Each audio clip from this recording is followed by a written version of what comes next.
বৈশাখে ব্রাহ্মণবাড়িয়ার নাসিরনগরের কুলিকুণ্ডা এলাকায় অনুষ্ঠিত হচ্ছে কয়েকশো বছরের প্রাচীন শুটকি মেলা।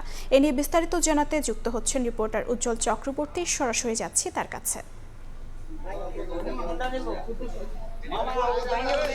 প্রতি বছর বাংলা পঞ্জিকা অনুযায়ী পয়লা বৈশাখে ব্রাহ্মণবাড়িয়ার হাওর বেষ্টিত নাসিরনগরে এই শুটকি মেলাটি অনুষ্ঠিত হয়ে থাকে। আমি এই মুহূর্তে আছি ব্রাহ্মণবাড়িয়ার কুলিকুণ্ডা গ্রামের শুটকি মেলাতে। এই মেলাটি মূলত 400 বছরের প্রাচীন মেলা। যখন টাকার মুদ্রার প্রচলন ছিল ঠিক তখনই কিন্তু বিনিময় প্রথার মাধ্যমে এই মেলাটির প্রথম শুরু হয়েছিল, অর্থাৎ বিভিন্ন ফসলাদির বিনিময়ে এখানে কিন্তু শুটকি দেওয়া হতো। সেই প্রথা ধরে রাখার জন্য আদৌ কিন্তু এই মেলাটি প্রতি বছর বাংলার পঞ্জিকা অনুযায়ী পয়লা বৈশাখে এই মেলাটি অনুষ্ঠিত হচ্ছে। এই মেলাকে কেন্দ্র করে পুরো এলাকা জুড়ে কিন্তু মিলন মেলায় পরিণত হয়েছে।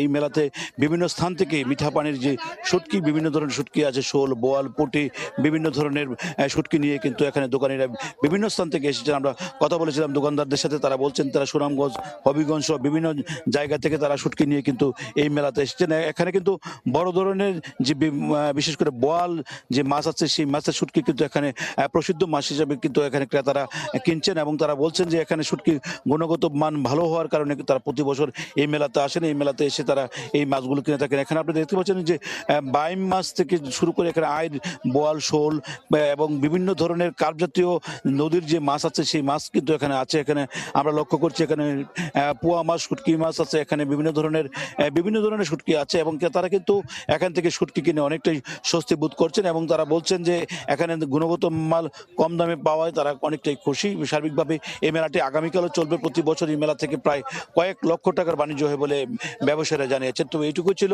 আমার কাছে এই শুটকি মেলা থেকে সর্বশেষ তথ্য। যুক্ত ছিলাম ব্রাহ্মণবাড়িয়া।